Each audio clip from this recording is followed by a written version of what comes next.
अस्सलाम वालेकुम दोस्तों, welcome back to our channel find Urdu. Framework. Framework का मतलब है ढांचा, बुनियादी निज़ाम, खाका।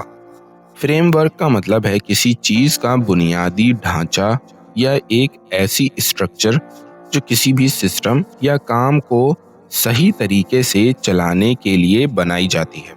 ये सॉफ्टवेयर डेवलपमेंट, रूल्स या किसी प्रोजेक्ट प्लानिंग में भी यूज होता है। The government introduced a legal framework. हुकूमत ने एक नया कानूनी निज़ाम मुतारिफ कराया। तो दोस्तों, फ्रेमवर्क का मतलब है किसी चीज का बुनियादी ढांचा या स्ट्रक्चर जो किसी सिस्टम, रूल्स या प्लान को सही तरीके से चलाने के लिए बनाया जाता है। उम्मीद है अब आपको फ्रेमवर्क का मतलब समझ में आ गया होगा। मिलते हैं नेक्स्ट वीडियो में। शुक्रिया।